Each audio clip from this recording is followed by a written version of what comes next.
Oh, it's so much better when you win.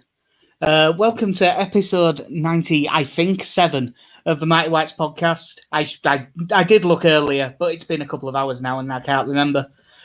I think I've just about got over the stress of that win. As always, I'm Jack, joined by KC. Hello. This one, the game discussion might not be as long because, in truth, I was working during the game, but I was quiet enough that I was able to watch all of it and live tweet through the game and all of that stuff. KC, on the other hand, is a highlights job this time because he was properly working. I watched the first half. I was there for the first half and was committed enough to be 10 minutes late to work to watch the entire first half. Yeah. But it was just one of them things with them moving the game. It couldn't be out. But look, I wasn't sure I'd be able to watch everything, but luckily I could watch everything. Shout out to Kieran and Josh for covering the stuff for Through It All Together for me. Because although I was able to watch the game, I definitely wasn't quite enough to also write an article and stuff. But that just shows that Bielsa needed to change his style. We defended like fuck and got a win. Yes, Paul Merson wins. Now, this was an odd game because in the first half, I thought we were pretty good. In the second half, we very much weren't. But Leeds won, Burnley 0. Massive result. We'll just get on to the main incidents first. Obviously, Leeds 1-0 up for a Bamford penalty. Was it a pen? Honestly, and this is one of the few times I'll have sympathy with VAR and referees. I'm still not sure. I watched the VAR replay from all the different angles, and I'm still not entirely sure whether it's a penalty or not, because I think within that split second, there's so many ways you can kind of say how play went there, whether it's Bamford knocking it into Nick Pope and then getting taken out afterwards, or whether he had enough of a touch to change the direction of it, whether the second touch was close enough that Bamford still could have got to it. I can fully see why on first instinct it was given, just because I think of the sheer speed that Pope comes out with and goes into Bamford, and I can see why that was given. But honestly, I wasn't envious of the referees trying to decide whether to overturn that or not. No, I agree on that. For instance, I do think this was a pen, but I wouldn't say that it was a blatant pen. Yeah. I think it was a penalty, but it was one of them where I don't think I could have been furious if it didn't get given, which is why VAR couldn't overturn it, because if you're not sure, you have to go with referee's decision. Yeah. But what I will say is that was a fucking hell of a penalty. That was a lot more like it in terms of confidence taking a penalty. Yeah, when Bamford stepped up to take it, and I'm not surprised after his effort against West Ham that Click was taken off penalty duties. The first thing I thought of was his penalty against QPR and how lackluster that was last season. But yeah, he put that away very confidently. Yeah, it was a proper, really good penalty. Keep a long way, top corner. By the sounds of what Bamford said in the interview after, it wasn't like a Bielsa decision. Click sort of knows that he's not in the best form and lack of confidence and gave it to him. So, given Click's Bradley Johnson-esque shooting at the moment, yeah. I'm sure there's a 35-yard screamer coming at some point. I'm just not sure when. Yeah, you have no idea when it's going to come, but there will be one. Yeah. Like Billy Painter said, their buses will come. Yeah. God, I'd forgot about that. As I said, first half, all the ball, all the possession, several good chances.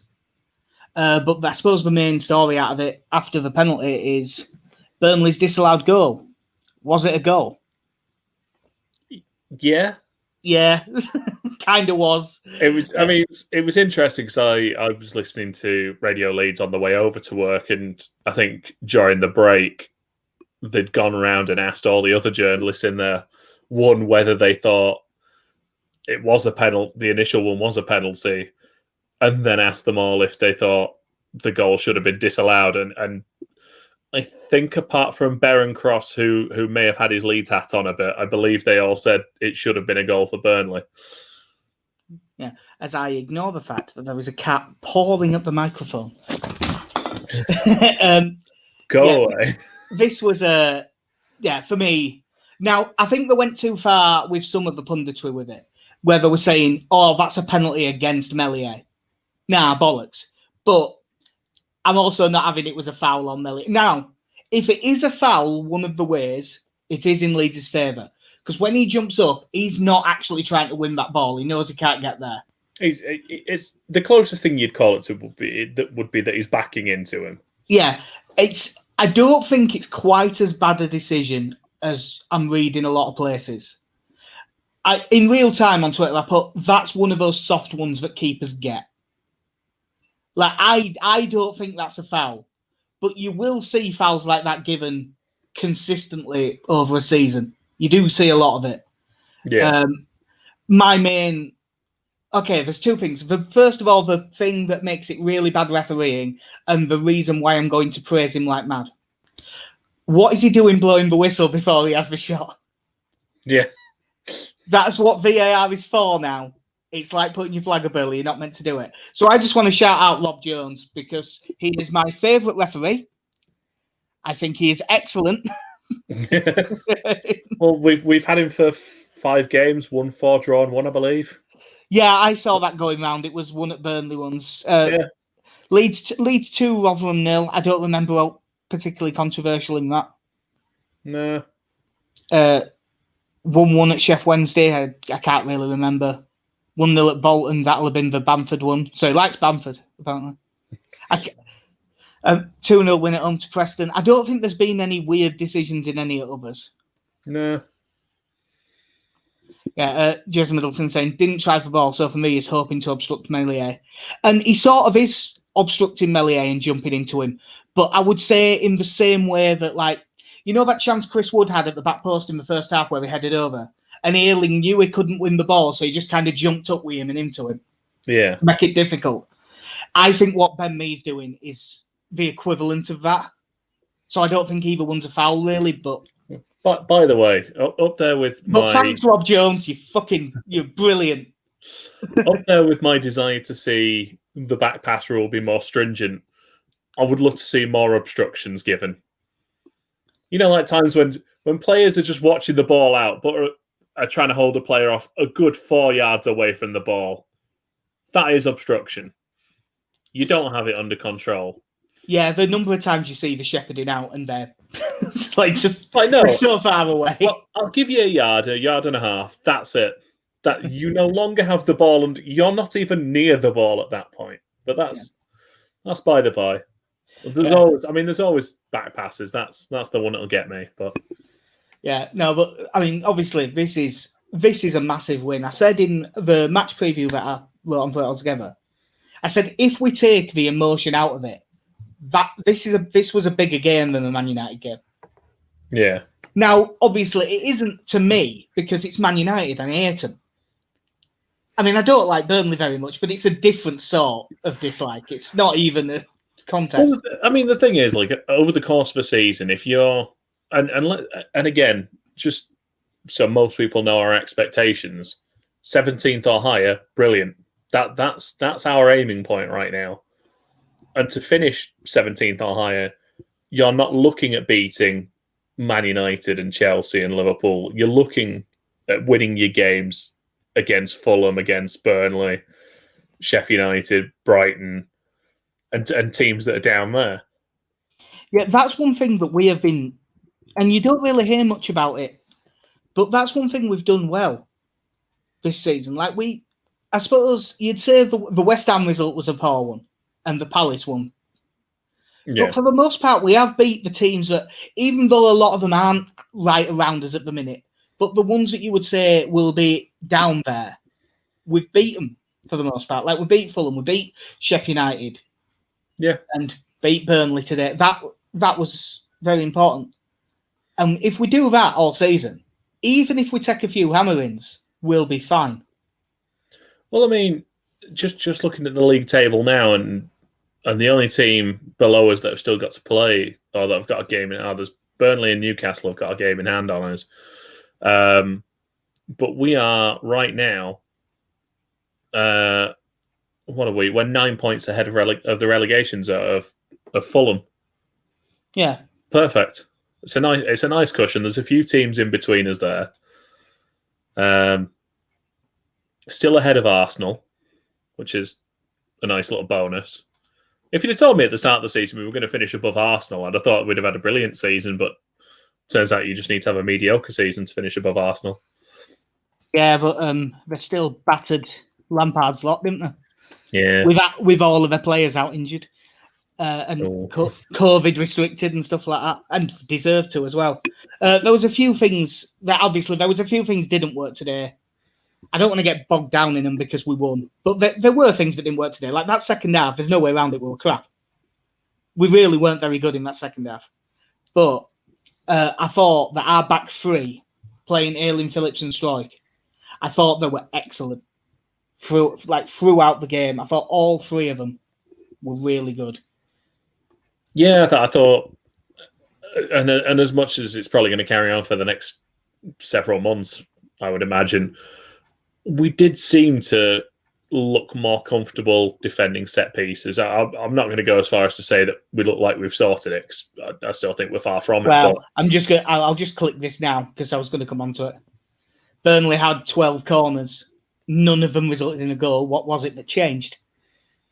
Yeah, and to be fair, even in and around the penalty area, I thought, Phillips was winning his fair share of headers. Like you say, against players like Chris Wood, and it's one of the few bits of decent commentary I actually thought I heard from Andy Hinchcliffe was, oh, blasphemy. I know, but when he's talking about Ayling challenging Wood for that header at the back post, and I love when commentators do tell you stuff like that you're not jumping for the ball, you are jumping just to be an obstacle. And fair play to Luke Ayling because he got the brunt of it, because I think he squashed in between Chris Wood. Meslier seems to hit him in the face. He comes down and rolls into the post. And then Mellier's moving Chris Wood's foot off his face at the end. Yeah. I must admit, that was one thing. Obviously, ideal world, I'd have loved to have been in the ground. But if I was going to watch on telly, I wish I'd have been sat with my dad. Because my dad spent the last 2 years complaining about Andy Hinchcliffe when we were in the Championship. He must have been fucking furious when he was now in Premier League and he was there again. He must have been so mad. I mean, it was a weird thing because when I first put Sky Sports on, the first thing I thought was, wait, this is a Premiership game. I love you, Pruts, but what are you doing here? Yeah, that's the problem when they show 4 of them in a day. Yeah. And on the ground. I mean, I like seeing David Prutt, and I dare say if you were a Burnley fan, you'd be a bit miffed that, because I do feel, I know he spent some time there, but Paul Robinson is very much associated more with his time at Leeds than he is at Burnley.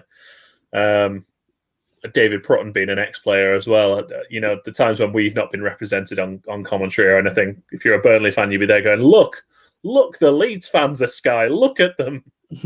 I did actually see a few things from Burnley fans where it's like, oh, it's such an agenda in favour of Leeds. No, it's not. Trust me, they hate us. I will give Burnley that they don't like them either. That's fair, but they don't like us. As it back to the back three, I thought Struijk did really well, and I honestly think if Cooper's out, I think Struijk's earned his place now. Yeah, I really do. I think that he's in for the next 3 games while Cooper's out. And although I think Cooper will come back in, this is his chance to earn that spot because I think he was really good. And in middle of them, I thought Phillips was man at match by a distance. It's because I'm just trying to think now, because it's not been that often in the last certainly 18 months. I can't remember that many occasions when Phillips has ended up dropping back into the centre. I suppose when we've had a fully fit defence, like last season, it would have just ended up with a back three of Ayling, White, and Cooper more often. Yeah. So my kind of vision of Phillips as a centre back is still kind of going back to Bielsa's first season around Christmas when he was playing centre back for those couple of games. Yeah, when we had all those injuries and he was just in as part of the centre back pairing. It was him. Halmer made an appearance, and Liam Cooper limping through. Yeah, because I must admit, coming into the game, because they said Llorente's back in training. Turns out he had a setback on Wednesday because he is basically Adam Forshaw, but a centre back. I was assuming that Phillips would play in midfield, Click would be the attacking one, Rodrigo drops out, and Llorente would be in the defence. But playing as that, I think what suits him well is from playing that holding role that Bielsa's got him playing, his reading of the game has become excellent. Like, his anticipation, his positioning is really good. And because it was Wood and Barnes, basically Ayling took one, Strout took the other, and he was the free man. And whenever one of them flicked it on, because we lost a lot of the headers when it was played up to him, but he was always in to sweep behind him and just pick the ball up and play a pass out. Now, that became a lot more difficult in the second half. We couldn't get out with the passing. But he was still always getting on the end of it. And in that second half, he won a fair few headers, but there was two, like, really good cross in, and he just got the slightest flick on it to take it away from the attacker. And like, slight flick, but excellent positioning, and those sort of brilliant headers that top-level centre-backs make. And he made two of them in space of about 5 minutes. I thought he had an outstanding game today. Yeah, certainly from what I saw first half, he looked very good. And in terms of anything on the floor, there wasn't a right lot that troubled us outside of the Meslier. Let's call it a mistake, because that's what that was. And to be honest, going forward, it was very interesting seeing Ben Mee making a couple of mistakes and Burnley's back, central defenders looking a bit out of sorts at times. I think the first replay it showed of Rafinha intercepting that pass in the first half was brilliant, because he seemed to be about 10, 15 yards away from the pass. And he just comes out of nowhere. Like, if you're, I'm guessing it was over Charlie Taylor that he took it from, or was it Ben Mee? I'm not sure. But he just comes from behind them, and they've not a clue he's doing it, but he covers so much ground so quickly. And then Ben Mee tries everything he can to stop him without grabbing hold of him. But I think as he goes down to ground, Ben Mee's there's a moment in his head where he's like, "I've got to stop." No, don't pull him down. Yeah. And to be honest, I thought Rafinha was going to kill someone when we didn't score from that. Yeah, I said he did drop off in the second half, did Rafinha, and he ended up getting subbed off. But first half, he was really good. There was a couple of issues with it. I'll save another good thing first today as well. Ilham Meslier coming for corners. Now, he didn't get them all right. Some of them he flapped at a bit. He didn't look all that confident with some of them. But it was good to see him trying to just take command of his penalty box. If he could get there, he went for it. And even the ones that he didn't get cleanly, because there was, a big man-child coming out to really go for the ball and get something on it. Even the ones that looked like they were going to be a really good ball in, it makes it so much more difficult for Burnley players to get a clean head on it. Yeah. So, but I'd rather if you're gonna if it's either stay back all the time or come for everything, there'll be a couple where he gets nowhere near it and a goal happens. But we're conceding goals from corners anyway. So I'd rather he did this and just tried to take command, get a punch on it. And in the last 5 minutes, he came for 4 or 5 and got to all of them and took so much pressure off. Because in the last minute, they had a free kick in a really dangerous area that got crossed in. He tipped it over for a corner, and then corner came in, and he came out and punched that clear. And he just made, because obviously it's a set piece in a dangerous area. I was shitting myself. But he commanded his box and actually did something with it. And that's on top of most of his saves were. I don't think he made any saves that you wouldn't expect him to make today. He made a couple of good ones from Ashley Barnes that hit well at his near post, but the rest of them were pretty simple. But he had another really good game. Yeah, he seems, despite the number of goals we've conceded and the scenarios we've conceded them from, he doesn't seem to be someone that is short on confidence. When Well, I believe it's well established at this point that he doesn't give a fuck. The exuberance of youth, eh? Yeah. But no, like you say, there's not a whole lot this season you'd put down to him. Considering we had the worst defensive record, certainly going into this game. I don't know what it's going to look like. We were 20th in the table for goals conceded anyway. There's not a whole lot you'd put down to him, whether it's poor judgment or there's not been many shots you'd think I should have saved that. There's a couple, but not many. And Paul Robinson was even saying before the game, and obviously keepers union and all that. But there's a lot to be said for, he's 20 years old, and I don't think he's had the same back four for more than 3 games in a row this season with injuries. I didn't see that. I can't remember what it was exactly, and I think it was Chris Taylor, LUFC Data, that posted it, but I wouldn't swear to that. It was just the combinations we've used at centre back this season, and because it included stuff we've had to switch to in game, there was like 16 different pairs and threes and stuff. It was a massive long list. Just saying that, you're saying I was 20. Nigel Martin tweeted out earlier today saying, people are asking me about Meslier. He's doing a tremendous job. Today is what being a goalie in the Premier League's all about, and he dealt with it all. And then he put up his picture and said, for context, this is me at roughly the same age winning the Cornwall Senior Cup. Yeah. So, that's just to put in, and he's the best goalkeeper Leeds have ever had. Yeah.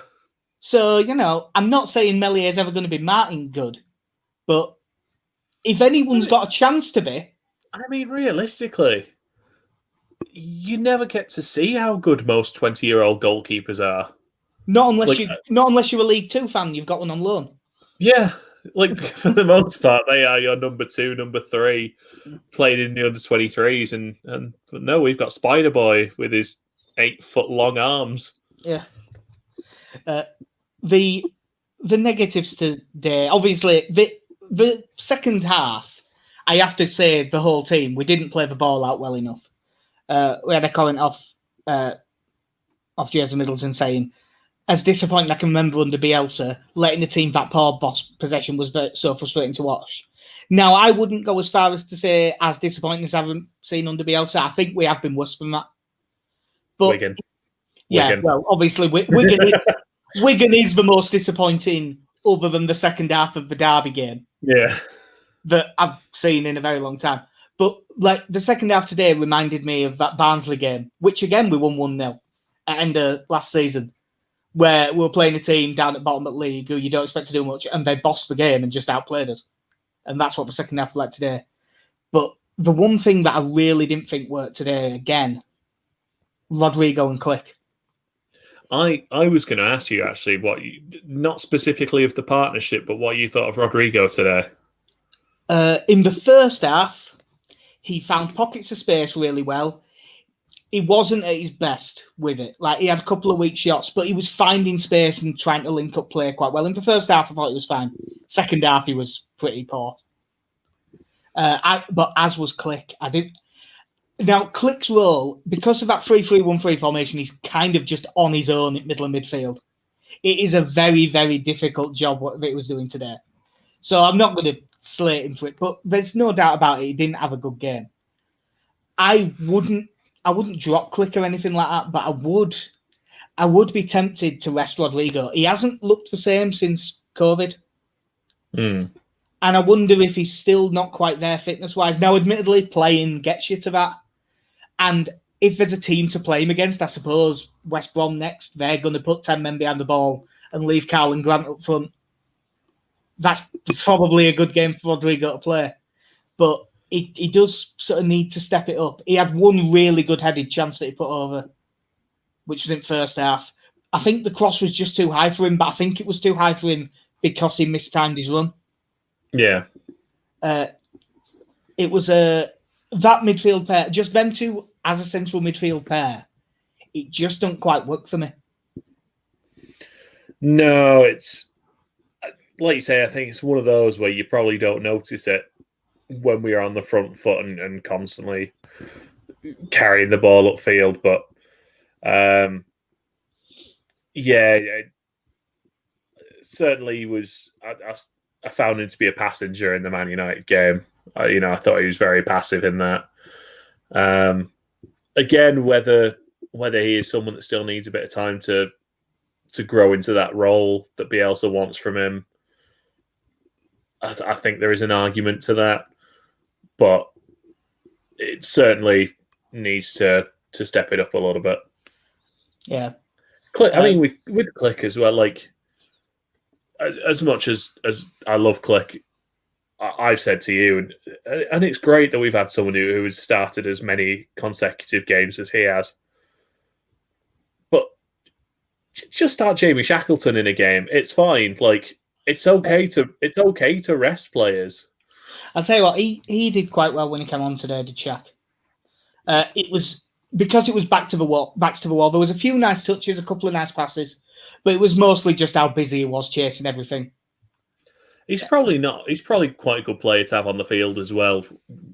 Like you say, when it's back to the wall, someone with a bit of pace who could. I did think it was very Bielsa that we were up against a team and we were shitting ourselves about an aerial bombardment. So he brought Jamie Shackleton up. So he brought on Pablo Hernandez, Jan Poveda, and Jamie Shackleton. What's that? 5'8", 5'7", and maybe 5'5" for Shackleton. Oh, poor Jamie. He's been overtaken by Leif Davis at this point. Yeah. Yeah. I mean, with Shackleton, at least having someone with his sort of pace, if nothing else, it's a way to get the ball up the field a bit quicker and relieve a bit of pressure. But, in a couple of his appearances this season, and certainly I think his best one so far has been the Villa game. But I do think from his appearances so far, I think a start for Shackleton wouldn't be without merit. Oh no, it wouldn't be without merit. I don't see it being this next game because I think we can get away. I feel like you could say I don't see it being this season with it being Click. True. But yeah, I think this next game we will be able to get away with having a really attacking midfielder because the only midfielder they'll have that'll really push on, you'd think, would be Conor Gallagher, and that'll be Phillips' job. But coming on to that game, Tuesday, which I'll just say is the 29th because no one has a clue what day of week it is at the minute because it's around Christmas and New Year. Before I forget, Andrew Dalton, LUFC Stats, just put something on Twitter just before we started that I just thought was a brilliant stat. Tuesday will see us end the year at the same ground with the same opposition for the first time since 1938, when we started and ended the year with Charlton Athletic at Elland Road. I love that. His first game this season was the 1-1 away at the Hawthorns and ending there as well. If I remember right, that's the one where the only thing I really remember from that game is like a freeze frame of Bamford taking a shot across goal with people saying you should, like with the photo with about two other players in shot saying you should have pulled it back. If I remember rightly, that one.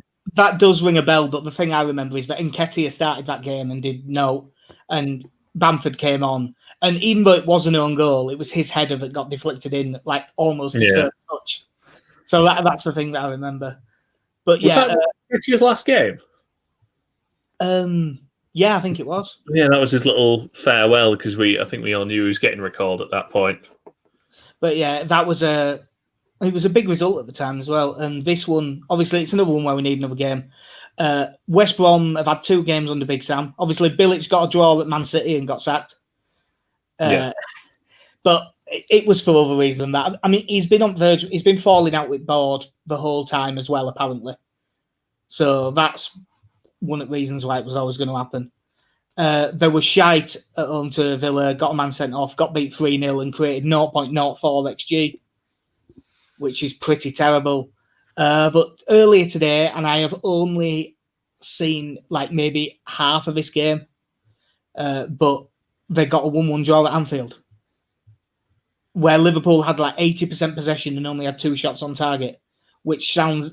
So I'm assuming that there was just a bank of 6 on the edge of the box and then a bank of 3 in front of them and Carl and Grant. It's I've got some of the stats here for you from the game. So Liverpool had 17 shots to West Brom's 5, 2 on target to West Brom's 3, 79% possession. Liverpool had 773 passes to West Brom's 213. Pass accuracy of 88% to West Brom's 56.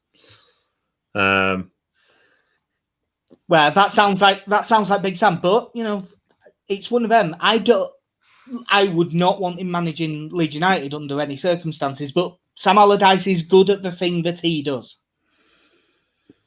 He'll make them hard to beat. He'll get them good at set pieces, which is obviously they're already good at set pieces with Bartley and Ajayi. I mean, that was their goal, an Ajayi header today.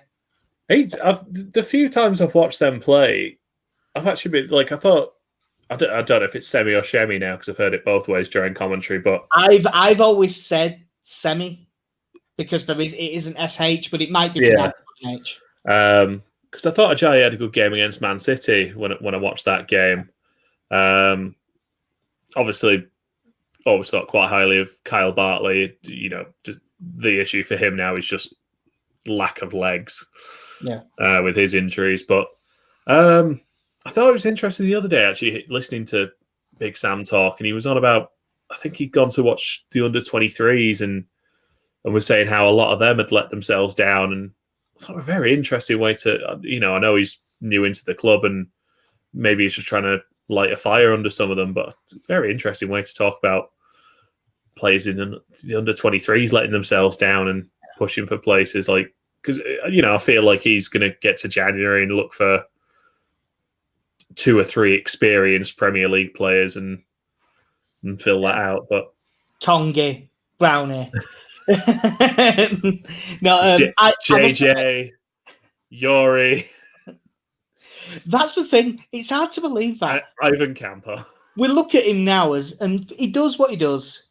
But I remember really liking Sam Allardyce when I was young because I loved JJ Okocha and Yuri Djorkaeff. And he was the one bringing him over so I could watch him. It was great. Oh, yeah. Very weird in hindsight. How do you get that? Mario Jardel locked up. Do you think it was like Warnock was with Rob Snodgrass of just, listen, I'm going to organise these 10 players here. Robert, go do whatever you feel like doing. Here's the captain's armband. You do you, son. You do you. I'll just make sure Brownie and Tongi are secure in the middle, yeah? Yeah.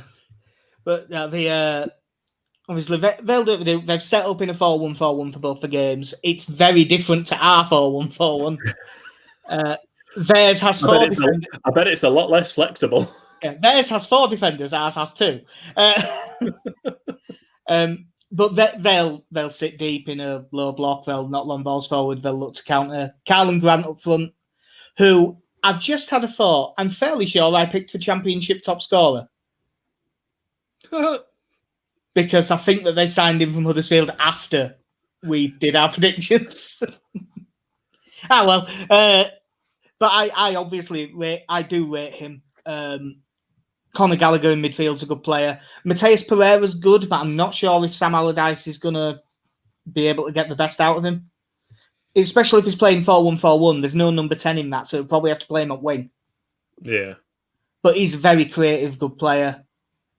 Romain Sawyer's in middle of midfield is really, dictates a game where he's passing, but I'm assuming the ball's going to get launched straight over the midfield now. So I was going to say, because Jake Livermore's not going to be in that team anyway. He'll be suspended, won't he? Yeah, he'll still be suspended. They're good players. Obviously, we've mentioned Ajayi and Bartley. I do rate both of them. And Sam Johnson in goal's a good keeper. But they haven't got... I wouldn't say they've got anything to be scared of other than at set pieces. But by the way, just to go back to your pick for Championship top goal scorer, I was going to say, that doesn't mean you can just pick whoever's top of the Championship goal scoring ranks now as your new pick. But you can't do that anyway, because that is my pick. So you will have to go with second Adam Armstrong. No, I'm just going to stick with Carlin Grant. It happens. It's fine. Or is it because he's division above, his goals actually count double towards that score? Yeah, well, in a Sam Allardyce team, that means he might have a chance of getting 6. Yeah, just to mention, by the way, because we glossed over it because it was a penalty. 10 goals in 15 games. Yeah, no, another good stat I heard today. It's the quickest a player has got to double figures for us since... I don't know if it was in the top flight. It was in the top flight. It was in the top flight since Mark Viduka's first... No, it won't have been his first season because it took him ages to score, didn't it? Yeah, it was... Was it the second season when he got to 11 in 15 games or something like that? Well, in the season they're on about, he got 10 in his first 9. Ah, that was it, sir. Yeah. Yeah, he went off on one. I'm assuming that it's... it must have just... One, I'm pretty sure I read it, and it was just in the Premier League. But Beckford had a couple of really hot starts. Ah, yeah. Yeah, like... Tresor Kandal had a fantastic start to League One. Yeah. Scored a fucking great goal in a Scouse shitter. Whoa. Wow. It really tailed off there. You start with Patrick Bamford. It goes up to Mark Viduka. It drops down a bit to Jermaine Beckford. Then we finish... I finished it with Tresor Kandal. You say it goes up to Mark Viduka. By end of this season, you never know. Rate is going. Again, it's the stick that some people still beat Bamford with. And I've said before, my mum really doesn't like him.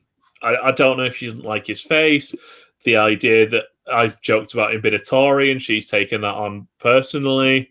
But yeah, brilliant. I don't think any of us would have predicted him to have this strong of a start this season. No, I think I was... He's beaten the amount of goals I think I predicted for him this season. You may well have done. I think I was one of the more optimistic. I think I said like 15-ish. I don't know if I even backed him for double figures. I don't know if at that point I was still living in the world that Rodrigo was actually going to be our number 9 and we were going to blast our way there up the league, and Pat was barely going to play.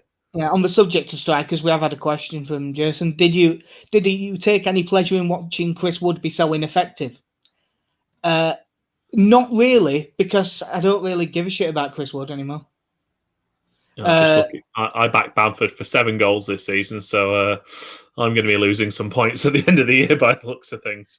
For what it's worth, on Chris Wood, I wouldn't go as far as saying I hate him, but he refused to play, so I dislike him. And if he'd have just kept quiet and not put out that wanky statement in his notes on fucking Twitter... very much resurfaced today. Yeah, we all knew he was going, and that's why he wasn't playing. And we'd have just thought, well, he's going, so he ain't playing, but no one wants him to get injured just before his move. Don't tell us you did that. No one would have thought twice about it until he came out and said, I don't feel I should play with this dream move to Burnley on the horizon. Fuck off. No. I did love all the people calling him an Aussie cunt all day. It doesn't matter that everyone knows he's from New Zealand. Just know you're Australian, fuck it. It's the best part about that when you're being called a cunt and you're sat there thinking, I'm not Australian though. Yeah. For this game, obviously Llorente is not going to be fit, he's already said. Can you see any changes? No, not while Llorente's not fit. Because we'll be back in 4-1-4-1, but it'll just shift Phillips back into midfield and Click will go a bit further forward. Yeah, I think it should be simple enough, and like you say, it'll be. It's always teams that set up like this that worry me at this point. The teams that are going to have what will feel like a back 9 playing against us, and I feel like we'll have loads of possession in the middle third and then just be forced wide but be fairly ineffective. Yeah. It's again that's what Wigan has done to me. That one game has really scarred me for life, but no, like you say, hopefully with us being on the front foot a bit more, Rodrigo can get into this a little bit more. He won't have to worry too much about having to track back or anything like that. Conor Gallagher's been all right for them so far this season, and Carlin Grant. Go on. I would say Grant's decent. I did, when I was going through the decent players before, I did forget to mention Grady Diangana on wing, who I also think he's a really good player as well. I forgot to mention. But again, realistically, if we play our game, and dare I say, as we leave ourselves a little bit open. But if you can't leave yourself a little bit open against someone playing as defensively as they're going to be, I don't know who you can. And it's a shame because I probably wouldn't have minded for a game like this having Luke Ayling back at right back, because I think someone playing as deep as them suits him a bit more than it suits Stuart Dallas. Yeah, Ayling's more willing to bring the ball out and come in field with it, which he will have room to. The right back you would think would have room to do in this game. Yeah, but again, I can't see us making any changes. It'll be nice to have someone who I have more faith in, like Rafinha, to actually beat the fullback and get into areas where we can hurt them, because that was always the issue with Costa last season, was that you never really backed him to consistently get by his man. Whereas I've got a lot more faith in Rafinha to do that. Harrison, I think, will do his job of sticking to the line and hopefully getting some decent crosses in. Yeah. Well, the wide battle, Harrison will be against Darnell Furlong, and Rafinha will be against Kieran Gibbs, in all likelihood. Furlong, I haven't really seen enough of Furlong. I know he's young, he's quite quick and stuff, but I haven't really seen enough. I back Rafinha against Gibbs. Yeah, Kieran Gibbs is solid if unspectacular as a fullback. I think it's very much probably at his level at this stage. Again, I think we just have to be smart about how we play the ball in, and I think teams like this, if we can get to the byline and get some decent pullbacks in, because if we start putting crosses in, we're not really going to be competing with players like Kyle Bartley, realistically. But Rafinha's shown quite a few, in his appearances now, that he does have that ability to get by his man and pull a decent ball back. And this will be a great time for Click to not smash one over the crossbar. Yeah, I just think, much like, when we played them last season, I thought player for player, they had bigger names, but I thought we were just better than them, even though they had a couple of individual players that really stood out. Now that we've signed a couple, I really do think that we've just got an edge over these. Yeah, and I do wonder now if someone like Pereira, who looked fantastic last season, if with him not having as much time on the ball as he did last season, and with him having to compete at a higher level now, if he's maybe lost a little bit that confidence and a little bit the swagger that he had last year. Obviously today they're against Liverpool, so they really defended, and he was on the bench. Yeah, and he came on and got the assist with set piece. But I just can't see him. I can't see him playing his best football under Sam Allardyce. No, it's the one thing with Sam Allardyce. There's not many passengers, is there? Where these days you don't really see, which I always found funny with Warnock. Because like someone like Warnock was always prone to having like a Tarabt in there, or someone like that who, as I mentioned earlier with Snodgrass, where they were kind of left to do what they do best and let the rest of the team kind of play to the script. There's Big Sam. You don't really see that so much these days. No. So this has actually gone slightly longer than I thought it would. But I guess all there is the predictions. So what do you reckon it'll be on Tuesday? I'm gonna go confident as always. I'm gonna say a 3-1 win. That's exactly what I was going to say, so I'll go for something different. Oh, I 3 reckon- Schmun. No, I'm going to go 3-0. Oh, I think if we can get the first goal, I think if they come out at us, they're in trouble. yeah. So I think it's just a matter of us getting the first goal, but I think we will. I do think that we're better than West Brom. But there is always that Allardyce factor of them. Leeds 75% of the ball, 20 shots, lose 1-0. There is always that possibility, but I do think we'll have this. I think we'll win 3-0. It's amazing how much a scrappy 1-0 win over Burnley, where you were the second best by a distance in the second half. Amazing how much confidence that can give you. Yeah, it seems fairly unjustified as confidence goes. Because our form, Christ, if you look through our last few games, it's all over the place. If you go 4-1 loss to Palace, 0-0 with Arsenal, 1-0 win over Everton, 3-1 loss to Chelsea, 2-1 loss to West Ham, 5-2 win against Newcastle, 6-2 defeat, 1-0 win. Yeah, but oh god! I tell you, if you're trying to look for a betting pattern, we are not the club to look for. No, we are all over. We are all over the shop. I just wonder if I can quickly find that. Did you see? I just want to plug the guy that did it. Basically, did you see all of those statistical maps that came out the other day? No. I'm sure that they were. That makes it easy. Ben Mayhew, Experimental 361 on Twitter, who is very, very good, and his XG stuff is really good. But he did shots taken versus shots faced. In fact, let me just try and do the screen share thing, see if it'll work. Share screen. No. Wait, is that coming up? Let me have a look.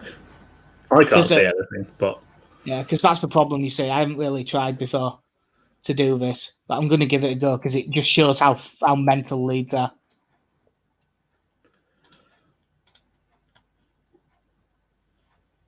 Yeah, I was going to say I have no idea what's happening. No, that's the problem. You see, that's the problem. You see that we can't see us. But basically, Ben Mayhew's ones, but there's like quiet attack, busy defense in top left. But top right, there's busy attack, busy defense, and we are nowhere near anyone else. Yeah, because we are so far across compared to everyone else. If I click on that and click share, I believe that is now working. Oh. Right, cool. Sorry, I had to try and work it out, but so yeah, that's just us over here by ourselves. Come on, Marcelo, deliver your presentation. Like that. Basically, all I did was quote tweet these and say we're fun. Like this, ineffectual and languid, but score constantly. Energetically wasteful. I like that as a way of describing this. But then defensive effectiveness, biggest pushovers. Pushover. You know what? I don't care where we've been. This is the best one. Better attack, worse defense. A league of our own over here. So yeah, shout out to Ben Mayhew, Experimental 361, who is very, very good. I'm glad I know that works now. I can make use of that in future. As I'll go for the opposite to that, as that was well presented data. I present to you, and I'm just trying to find his Twitter handle now. Is Lone White 101's? Oh, that fucktard. 25 reasons why Bielsa should be out. That I believe the list actually got into the 30s. I choose to believe that is someone on the wind-up. They've been at it for years. I mean, I'm very much concerned, because much like our name as a podcast, starting out your Twitter name with White and Right. And I'm assuming that's actually a Leeds reference more than anything. But well, if anyone has to give people the benefit of the doubt on that, it's this podcast. Yeah. But I think I only read as far as number 5, and it said we won the championship because we had a 3-month rest, which did make it sound like everyone else didn't. Yeah, and also, it saved us because it's not like we'd won his last 5 without conceding at the point that COVID happened. Yeah, but I saw them and I wanted to plug them. Obviously, he doesn't need a plug off us. Experimental 361 is much, much bigger than we are and probably ever will be. But it's very good. Is he 6'3"?